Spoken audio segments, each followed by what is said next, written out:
সুপ্রিয় চাকরি প্রত্যাশী শিক্ষার্থীবৃন্দ, আশা করছি সবাই ভালো রয়েছেন। তো নতুন শিক্ষকদের যোগদানে ঘুষ চাইলে যা করতে হবে, তো এই নিউজটি প্রকাশ করেছে দ্য ডেইলি ক্যাম্পাস। চলুন পুরো নিউজটি দেখে নিই। বেসরকারি শিক্ষক নিবন্ধন ও প্রত্যয়ন কর্তৃপক্ষের অর্থাৎ এনটিআরসি এর সুপারিশপ্রাপ্ত নতুন শিক্ষকদের যোগদান করাতে কোনো প্রতিষ্ঠান প্রধান বা সভাপতি ঘুষ চান বা অনৈতিক সুবিধা দাবি করে থাকেন বলে অভিযোগ দীর্ঘদিনের। এসব ক্ষেত্রে বলা হয়, ঘুষ না দিলে নতুন শিক্ষককে যোগদান করতে দেওয়া হবে না।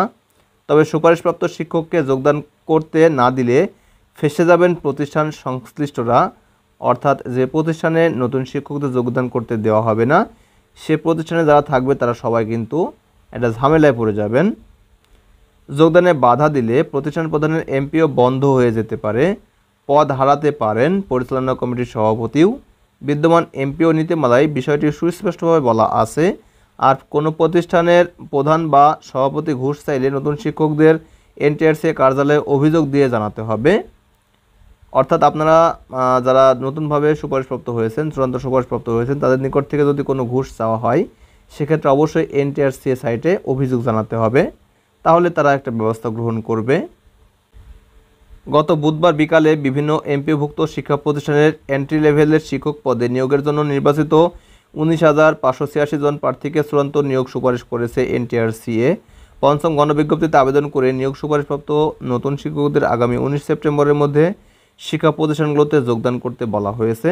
নতুন শিক্ষকরা সবাই এমপিওভুক্ত পদে অর্থাৎ প্যাটার্নভুক্ত পদে নিয়োগ সুপারিশ পেয়েছেন। 2021 খ্রিস্টাব্দের 28 মার্চ জারি করা সর্বশেষ বেসরকারি স্কুল কলেজের এমপিও নীতিমালা ও জনবল কাঠামো 18 ঘ অনুচ্ছেদ উল্লেখ রয়েছে। প্রতিষ্ঠান কর্তৃক এনটিআরসিতে শিক্ষক চাহিদা দিলে ওই পদে মনোনীত বা সুপারিশপ্রাপ্ত প্রার্থীকে নিয়োগ বা যোগদান করতে দিতে হবে। প্যাটার্নের অতিরিক্ত চাহিদা দিলে ওই শিক্ষক কর্মচারীদের শতভাগ বেতন ভাতা প্রতিষ্ঠান থেকে নির্বাহ করতে হবে। এর ব্যত্যয় ঘটলে প্রধানের বেতন ভাতা স্থগিত বা বাতিল করা হবে এবং পরিচালনা কমিটির বিরুদ্ধে ব্যবস্থা নেওয়া হবে। এদিকে যোগদানে বাধা দিলে অভিযোগ দিতে নতুন শিক্ষকদের বলেছে এনটিআরসিএ।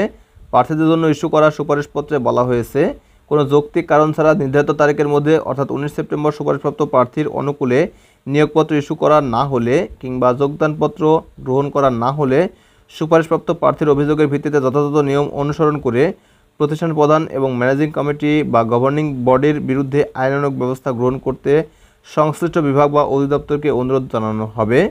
অর্থাৎ যাদের কোনো সমস্যা ফেস করবেন তারা অভিযোগ দিলে তার বিরুদ্ধে বা তার কথা মতো বা যারা এ ধরনের কাজে যুক্ত থাকবে তাদের জন্য একটা ব্যবস্থা গ্রহণ করবে এবং সরাসরি আইনানুগ ব্যবস্থাও গ্রহণ করা হবে, এই বিষয়টি জানিয়েছে। 96,000-এর বেশি শিক্ষক শূন্য পদ পূরণ জারি করা পঞ্চম গণবিজ্ঞপ্তির আওতায় প্রাথমিকভাবে নির্বাচিত 22,033 জন প্রার্থীর মধ্য থেকে 19,586 জন প্রার্থীকে নিয়োগের চূড়ান্ত সুপারিশ করা হয়েছে। নতুন শিক্ষকদের নিয়োগ নির্ধারিত ওয়েবসাইট থেকে গণবিজ্ঞপ্তিতে আবেদনের সময় ব্যবহৃত ইউজার আইডি ও পাসওয়ার্ড দিয়ে লগ ইন করে সুপারিশপত্র ডাউনলোড করে সংশ্লিষ্ট শিক্ষা প্রতিষ্ঠানে যোগদান করতে হবে। প্রার্থীদের আগামী 19 সেপ্টেম্বরের মধ্যে যোগদান করতে বলেছে এনটিআরসিএ। তো এই ছিল ভিডিও, আশা করছি সম্পূর্ণ ভিডিও বুঝতে পেরেছেন। তো ভিডিওটি প্রথম থেকে শেষ পর্যন্ত দেখার জন্য অসংখ্য ধন্যবাদ। Thanks for watching this video. Thank you.